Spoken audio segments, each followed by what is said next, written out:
When Dragons Came to Alice Street, Chapter 6, Meeting the King of the Whales. The bay which held the trapped blue whales was very large, rather like Monterey Bay, where the children lived. There was a vast arc of open water some 40 miles across, but only 1 mile wide, since a huge ice sheet was covering the ocean in front of it almost to the horizon. Unlike Monterey, however, there was also a steep snow-covered mountain visible on the shoreline. The ice had moved away from the shore, but there were many little rocky islands dotting the shallow waters, dusted in snow. Beyond them, the endless Antarctic ice sheet buried all land features, except the tallest mountains all the way to the South Pole, which wasn't so very far away. The children gazed wonderingly out at the wild and beautiful land beyond. How very far they had come from Alice Street, and how astonishing it was that they had gotten so used to riding on the dragons' comfortable warm backs. The thought of talking to the king of the whales still made them nervous, however. Whales were very large creatures, after all, and blue whales were the largest animals in the whole world, according to Mrs. Top Pop in Tim's fourth grade class. And how were they supposed to communicate anyway? Dragons might be magical, but whales certainly weren't. They received an answer to this question very soon. Circling behind the little islands to remain out of view of the icebreakers when they should arrive, the dragons settled on a little rocky island with a low, steep cliff about 4 feet high on one side that fell away into a deep crystalline blue sea. Reluctantly, the children climbed down and stamped about to keep warm, peering over the edge for whales. The only living creatures they saw anywhere were a large group of penguins scooting through the oceans far below like a flock of undersea pigeons. They looked up to Gorwin and Gondwina for guidance, but their dragons were blissfully pruning themselves or gazing untroubled up at the clear sky as if waiting for developments from above. It was sunny but very cold, and the children began to slap their arms.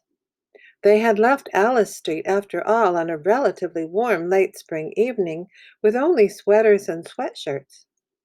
Now they were supposed to wait for an interview with a huge wet creatures who ate shrimp by the bathtub full amid the ice floes of Antarctica, when what they would most like about now was a big cup of hot cocoa and a soft warm bed and a bedtime story told by someone who loved them, someone with dry arms and no scales anywhere. Marina sighed deeply. "I miss my mom," she announced suddenly, with a note of tragedy. And really, all at once, she did miss her mom very much. The others looked very somber at this and tried not to show how much they had begun to miss their mothers as well. Tim put his arms around his little brother, and they stood at the very edge of the island's rock face, pretending to try to see if the icebreakers had broken through the ice yet, but actually not seeing anything but their own thoughts. It was James who finally noticed the whale coming. He blinked and looked harder. An odd swelling had appeared on the smooth surface of the sea off to the north, as if something very large were just under the surface and pushing the water ahead of it as it moved smoothly through the water like a projectile, or like, he suddenly remembered, Godzilla when it was on its way to Japan. He stood up straighter. Tim saw what had alarmed him and gave a little yelp of excitement as he realized that there was not just one, but many of these swellings in the water, all moving toward the little island where they stood shivering.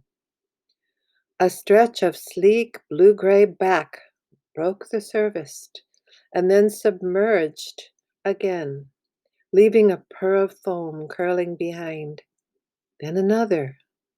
Soon all the whales had surfaced and remained above the waterline, each lifting a tiny brown eye clear of the water to gaze up at the line of children gazing down upon them. Wow, Brenda breathed. Jackie and Marina, clinging tightly to each other, went to the very edge and looked down. An enormous blue head was just below, turned sideways to look up at them. Since whales can only look with one side or the other at something so close to them. Hi, Jackie said shyly. Sergio snorted. You can't say hi to whales. They're fish, he protested. They are not fish, Marina objected. They're mammals, just like us, with warm blood and they love to drink milk. Sergio screwed up his face in disbelief. Of course they drink milk, he echoed sarcastically, and they like it best with cookies. Marina stamped her foot at him and Jackie laughed. We drink milk only when we are very young, a deep, slow voice said. We take it from our mothers. Who said that? Tim demanded, looking around wildly. I think I know, Brenda said, looking down at the whale, who had now reared up even higher, with a third of its body out of the water. It seemed to be waiting for an answer. Did you say something? She asked politely. Why, yes, said the whale. And they all jumped again, for the whale's mouth had not moved at all. The sound seemed to come not through their ears, but directly into their heads. Wow, breathed James again. Wow, they're using mental telegrams. Mental telepathy, Tim corrected him. My third grade teacher told us about it. You just think the words you want to say, and the other person is supposed to hear them. Some other people, he amended after a moment, in movies and stuff.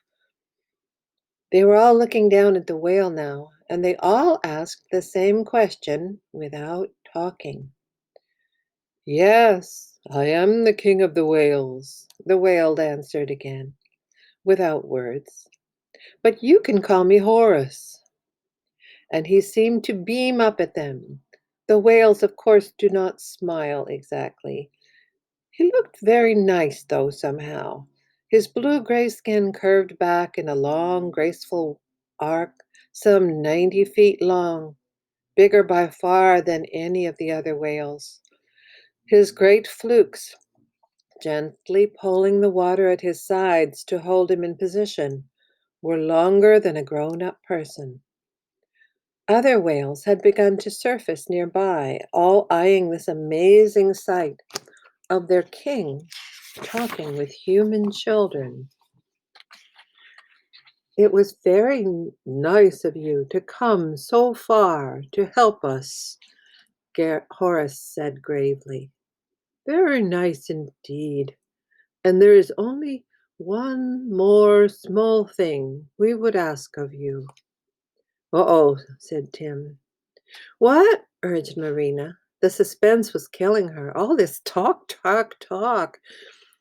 The whale graciously inclined his head toward her.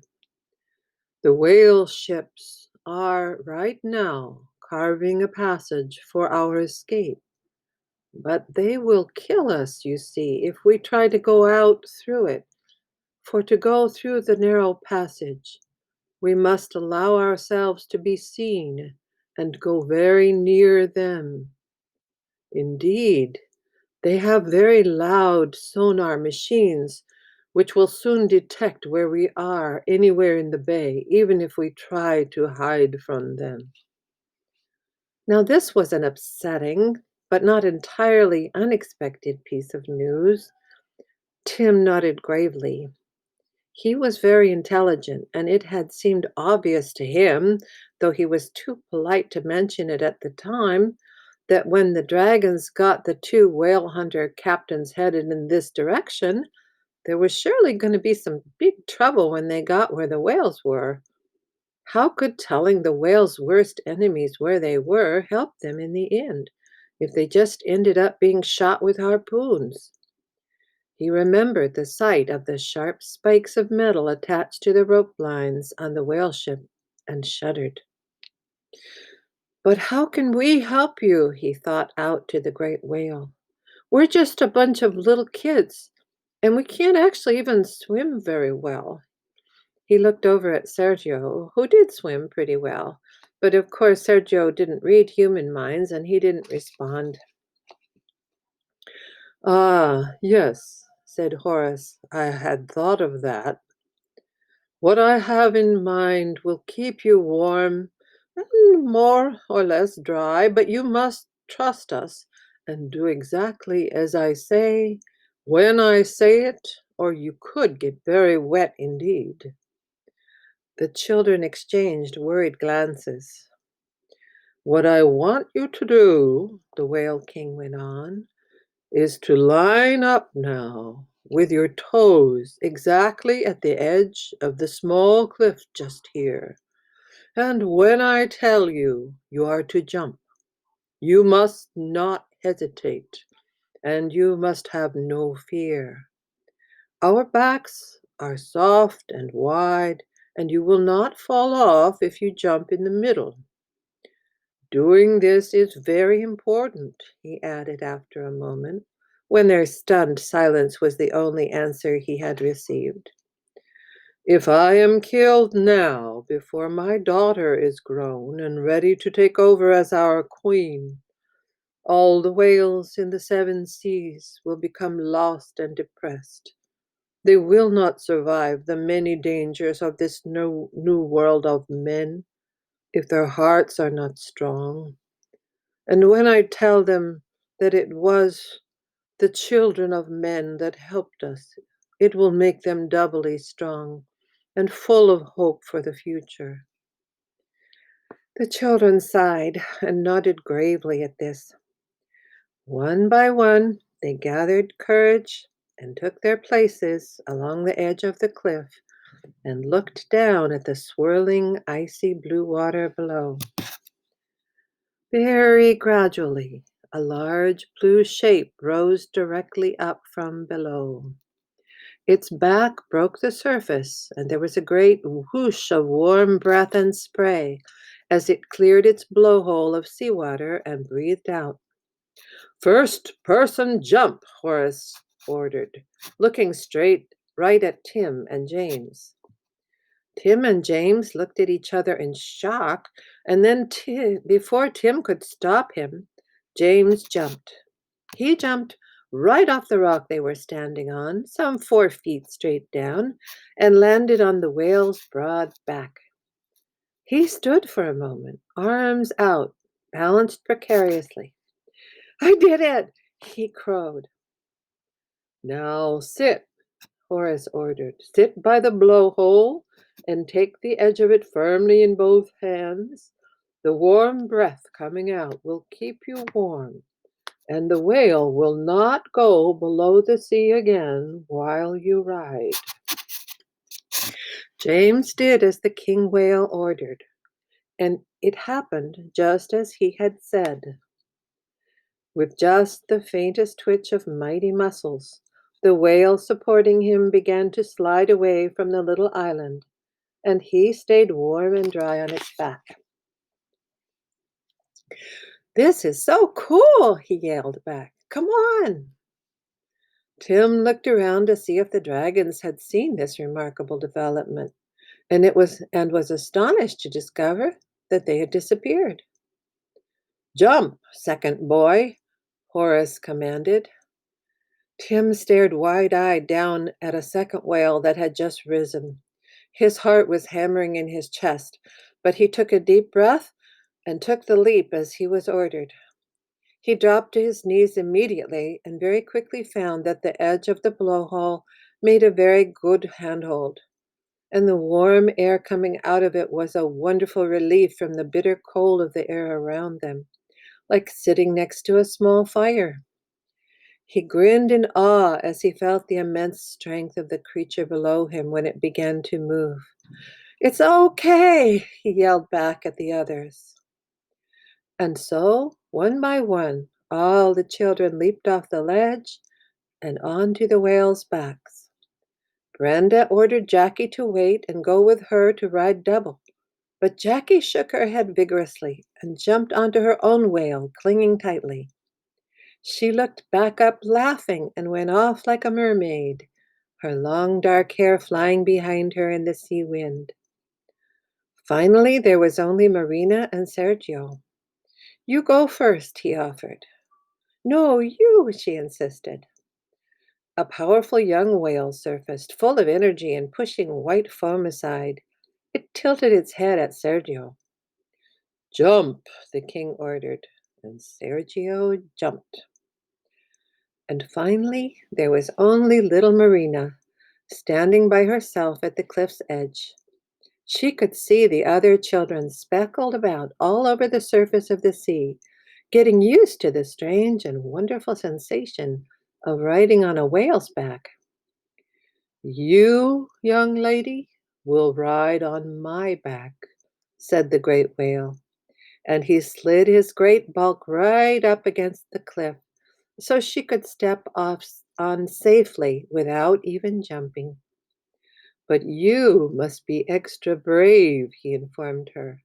"When the time comes, I need you to stand up on your knees and search for the opening in the ice so I can guide the others through." "I can do that," she assured him extra bravely. "You must always hold on with at least one hand," he advised her. "You must not fall into the sea, for it is very cold indeed, much too cold for little human children." She nodded, trying to push down the lump in her throat. And so the strange and wonderful procession began. Almost 30 blue whales, those without children on their backs, surging up and back down into the sea, and those carrying the children swimming very carefully and smoothly so as to keep their backs above the water. The children whooped and called across to each other, marveling. But as they neared the edge of the ice, they all grew very silent, for they could see at last what awaited them. And that is the end of the chapter. The next chapter is chapter 7. Look for it on YouTube.